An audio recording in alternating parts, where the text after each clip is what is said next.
বর্ষাকালে নদীর উত্তাল ঢেউয়ের ওপর ভেসে থাকা তিনটি সেতুর মিলন মেলা দেখতে দেখতে নিজেকে হারিয়ে ফেলার অনুভূতি শেয়ার করব আজকের ভিডিওতে।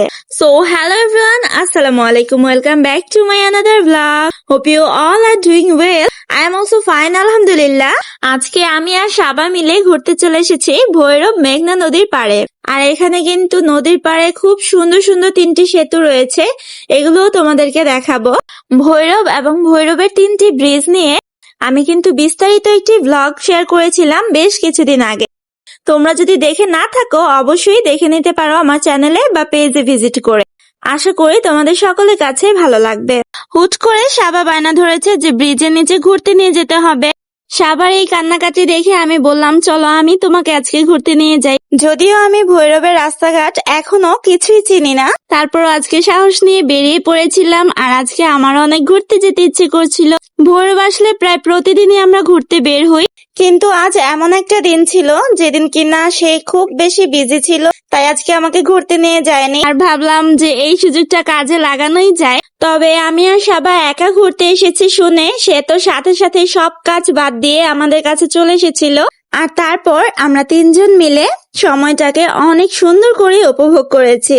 আজকে দিনটা অনেক ভালো কাটিয়েছি আলহামদুলিল্লাহ। পুরো ভৈরব শহর জুড়ে যতগুলো দর্শনীয় স্থান রয়েছে, সবচেয়ে ভালো লাগার স্থানটি হচ্ছে আমাদের এই মেঘনা ব্রিজ।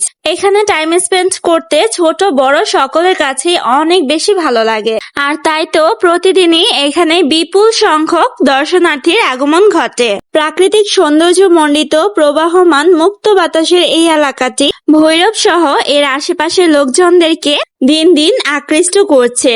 বড়দের পাশাপাশি ছোটদেরকে আনন্দ দেওয়ার জন্য এখানে রয়েছে অনেকগুলো রাইডস।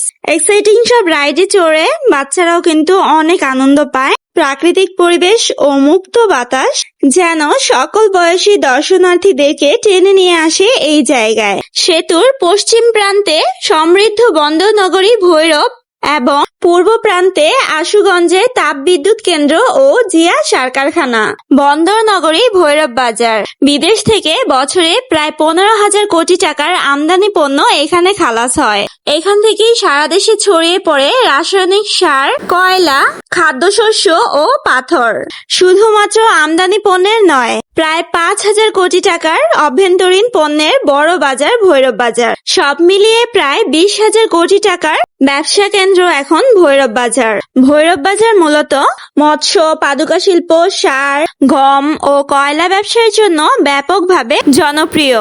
দেশীয় মৎস্যের বিশাল পাইকারি আড়ত হিসেবে ভৈরবের সুনাম রয়েছে। দেশীয় মাছের চাহিদার একটি বিরাট অংশ ভৈরবের মাছ বাজারের মাধ্যমে পূরণ করা হয়। সাশ্রয়ী মূল্যের জন্য দূর দূরান্ত থেকে এমনকি রাজধানী ঢাকা থেকেও ক্রেতারা ভৈরবে আসে মাছ কিনতে। এছাড়াও কয়লা ব্যবসায়ের জন্য ভৈরব ব্যাপকভাবে জনপ্রিয়। ভৈরবের বেশিরভাগ মানুষই ব্যবসায়ী। এই শহরে ব্যবসা বাণিজ্যের উপর নির্ভরশীল প্রায় 3 লাখ মানুষ। ভৈরবের 3টি সেতুর মধ্যে 2টি হচ্ছে রেল সেতু ও একটি হচ্ছে যানবাহন সেতু।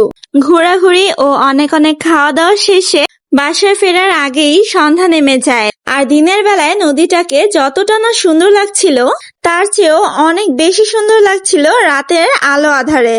আমার প্রিয় মানুষগুলোর সাথে নদীর ধারে বসে আড্ডা দিলাম, বাদাম খেলাম, চিপস খেলাম, আর সময়টাকে অনেক বেশি উপভোগ করলাম।